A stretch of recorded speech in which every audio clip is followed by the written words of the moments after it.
Hello friends, E- economics is a very important subject for the 12th standard. Today I am explaining you the economics first chapter microeconomics. उसका meaning, उसका definition and उसके features. सी 12th standard का economics बहुत important subject है, बहुत boring है. I know that, ये सबका मानना यही रहता है. जब हम लोग भी स्टूडेंट है तो हम लोग यही सोचते थे, इतना बोरिंग सब्जेक्ट, इकोनॉमिक्स नाम सुन के ही नींद आता है. But it's very interesting. If you go properly through it, you will find it so much interesting facts about this, and you will like that subject. Definitely, I am sure that you will like this subject. We'll start with the economics, that is microeconomics. Economics, all of you know about this, as in the 11th standard already you have studied this subject. So now we will go further for this microeconomics. Total full economics is divided in two parts, that is micro and macro. Microeconomics, it's the first part, and macroeconomics is the second part. Today the definition for microeconomics, it is a small part of a thing. It deals with a small part of the national economy. National economy in the broad sense. National मतलब पूरे देश की economy.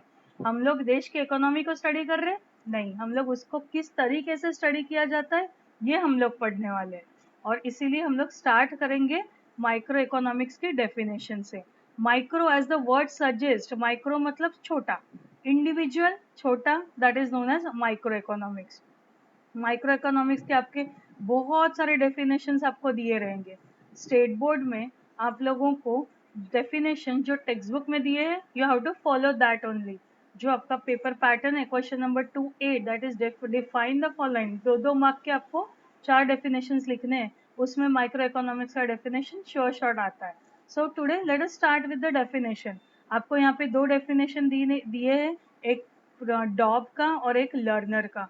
जो learner है उनका definition थोड़ा सा बड़ा है, बट वो थोड़ा डिटेल में है. So you if you have to score the marks, you will go through that definition only. It consists of looking at the economy through a microscope, as it were, to see how the millions of cells in the body of the economy, the individual or household as consumer, and individual or firms as producer, play their part in the working of the whole economic organism. चलो इस definition को भी मैं explain करती हूँ. ये definition क्या कह रहा है कि it go micro economics just like to study through the microscope. मतलब ये बड़े से इकोनॉमी को हम लोग माइक्रोस्कोप के थ्रू देखेंगे. माइक्रोस्कोप के थ्रू हम लोग वही देख सकते हैं जो हम लोग नॉर्मल आई से नहीं देख सकते. तो it is just like the same thing कि माइक्रो इकोनॉमिक्स आपको क्या दिखाता है कि एक एक छोटा छोटा यूनिट, जो बड़े से इकोनॉमिक में छोटा सा यूनिट है, उसको स्टडी करना है, उसको कहा जाता है micro economics. All of you, I think all of you getting this definition. Now we will go further for the features of microeconomics. अब ये features क्या है? Features मतलब microeconomics में क्या क्या हम लोग स्टडी करते हैं, और ये फीचर्स आपको 4 मार्क के लिए आ सकता है. क्वेश्चंस जो भी है, see students, when see we have the so much of experience of teaching, so when at the time of explaining only, I will give you the importance so that it will help you in the study. as कि आप लोगों को जितना important है उतना ही पढ़ना है. अगर आप उतना भी पढ़ोगे तो ये जो आपका स्कोरिंग परसेंटेज है वो आपका बढ़ जाता है. बिकॉज आपको ऐसे, तो हम लोग देखो, आप आजकल यूट्यूब ऑनलाइन लेक्चर्स ये बहुत ज़्यादा पॉपुलर हो चुका है. आप कोई भी सब्जेक्ट डालो, गूगल पर डालो, आपको उसका तुरंत मिल जाता है. ओनली थिंग, एक मेरा ये कहना है कि अगर हम लोग प्रॉपर इसको स्टडी करके एक प्रॉपर वे से जाए तो आपको हेल्पफुल रहेगा. और आपको इम्पोर्टेंट ही पढ़ना है, जितना आप इम्पोर्टेंट पढ़ोगे उतने ही आपको मार्क्स भी मिलेंगे, और आपको ज़्यादा पढ़ने की भी ज़रूरत नहीं है. So let us start with features of micro economics. The first point is study of individual units. Individual unit का मतलब है वन यूनिट, एक यूनिट का स्टडी करना है, that comes under the micro economics. Study of the behaviour of small individual economic unit. पूरे economy में एक छोटा सा यूनिट किस तरीके से बिहेव करेगा, उसको हम लोग स्टडी करेंगे माइक्रो इकोनॉमिक्स में. बिहेव करना मतलब क्या? इट इज जस्ट लाइक कि एक प्रॉपर मैनर में बिहेव करना है. मतलब क्या कि जो भी प्राइस है, इंडिविजुअल प्राइस, प्राइस मतलब कोई भी प्रोडक्ट ले लो, जैसे मोबाइल फ़ोन, जो सबको पता है क्या है. एक मोबाइल फ़ोन बनाने के लिए कितना पैसा लगता है, that is known as individual price. अब सिर्फ अगर मैं मोबाइल का बॉडी बना के रख दूँ तो चलेगा नहीं, फिर तो आप बोलोगे ये तो डब्बा है, इसमें कुछ नहीं है. उसमें आपको क्या चाहिए? ज़्यादा से ज़्यादा एप्लीकेशंस चाहिए, ज़्यादा से ज़्यादा नेट यूज़ कर सके, ये सब चाहिए. तो इसके लिए उसमें जो भी फीचर्स डालने हैं, जो भी सॉफ्टवेयर डालने हैं, उसके लिए सपोर्ट सिस्टम चाहिए। तो ये सब मिला के जब भी एक मोबाइल बनेगा तो उसको कहा जाएगा price of the individual unit. अब ये मोबाइल का प्राइस, ऐसे मोबाइल कंपनी सोचेगी कि अगर मेरे कंपनी का मोबाइल है तो उसको कितना प्राइस लगेगा, और वो उसको स्टडी किया जाएगा इंडिविजुअल यूनिट में, और इसको स्टडी किया जाएगा माइक्रो इकोनॉमिक्स में। इसी को कहेंगे हम लोग behaviour of individual unit.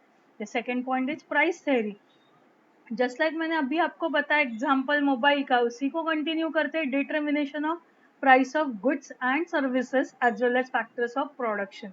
Micro economics इस सब की स्टडी करता है कि एक गुड्स का प्राइस कितना होगा। सिमिलरली गुड्स के बारे में तो आपको पता चल गया, सर्विसेज का मतलब क्या है। जस्ट लाइक आप डॉक्टर के पास जाते हो, डॉक्टर को आप देखता है, डॉक्टर आपको 2 दिन का दवाई देता है, आप उसको 150 या 200 रुपए देते हैं। तो ये जो फीस दिया जाता है उसको कहा जाता है price of that service, because services are chargeable. Services तभी दिए जाते हैं जब वो इंसान प्रोफेशनल हो। उसके बाद आता है factors of production. Factors of production का मतलब है कि एक गुड्स बनाने के लिए कौन से फैक्टर्स की जरूरत है। अब फैक्टर्स, ये पूरा चैप्टर ही हम लोग इकोनॉमिक्स में आगे पढ़ने वाले हैं, लेकिन अभी जस्ट एक इंट्रोडक्शन आपको दे देती हूँ। Land, labour, capital and entrepreneur. Entrepreneur कौन है? जो पूरा का पूरा एक इंडस्ट्री सेटअप करता है। और लैंड मतलब ऐसी जगह जहाँ पे फैक्ट्री होती है, जहाँ पे गुड्स का मैन्युफैक्चरिंग होता है, प्रोडक्शन होता है, और उसके लिए लोग भी लगते हैं। आजकल तो सब कुछ मशीन के थ्रू होता है, बट वो मशीन को ऑपरेट करने के लिए भी लोग चाहिए, कंप्यूटर्स चाहिए, टेक्नीशियंस चाहिए। All this come under the labour. और कैपिटल, कैपिटल ये सब करने के लिए पैसा लगता है। बिजनेस में लगाया हुआ पैसा, इट्स अ बेसिक एंड एक सिंपल लैंग्वेज का डेफिनेशन है कि कैपिटल क्या है। तो इन सब चीज का स्टडी करना है कि अगर मुझे एक मोबाइल बनाने के लिए कितना खर्चा लगता है, ये सब स्टडी करने के लिए जो स्टडी किया जाता है, that is known as price theory, which comes under micro economics. The third one is partial equilibrium. Equilibrium as the name suggest, it is a balance. Balance किसके बीच में? it analyzes deals with partial equilibrium, which analyzes equilibrium position of an individual economic unit, that is individual consumer, individual firm, individual industry, etc. ये सबके बीच में balance बनाने का काम, या किस तरीके से बैलेंस बनेगा, ये स्टडी किया जाएगा माइक्रो इकोनॉमिक्स में। It isolates an individual unit from other forces and studies it's equilibrium independently. बाकी सब फोर्सेस के इसको अलग किया जाता है और उसका स्टडी किया जाता है कि ये इक्विलिब्रियम किस तरीके से मेंटेन होगा, और इसी को हम लोग ये स्टडी करेंगे माइक्रो इकोनॉमिक्स में। Next point is based on certain assumptions. Assumption बहुत ज़रूरी है। इसके लिए एक एग्जांपल आपको देती हूँ तो ये आपको समझेगा। देखो, आप लोग जब भी कोई टीवी पे गाड़ी का या कार का ऐड देखते हैं कि वो इतना एवरेज देती है, या बाइक, लड़के हैं तो लड़कों को तो बाइक में बहुत इंटरेस्ट रहता है कि मुझे इस तरीके की बाइक चाहिए, लेकिन वो बाइक में इतना एवरेज, और वहाँ पे एक स्टार मार्क करके लिखा जाता है based on under certain circumstances. इसका मतलब क्या है? हम लोग जब अजम्पशन मान के चलेंगे, अज्यूम करके चलेंगे, जब भी हम लोग गाड़ी चला रहे तो रास्ता एकदम प्लेन हो, बीच में कोई गड्ढा ना है, कोई ब्रेक नहीं मारना पड़े, तब जाके गाड़ी का आपको एवरेज मिलता है।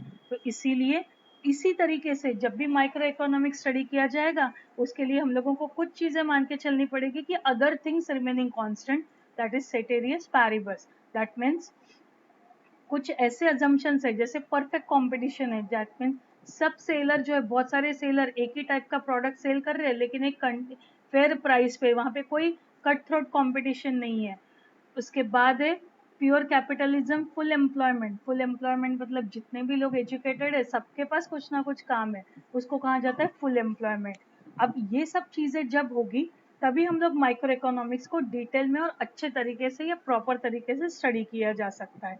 Then the fifth point is slicing method. Slicing method, slice ये क्या है? ब्रेड का नाम कहाँ से आ गया इसमें?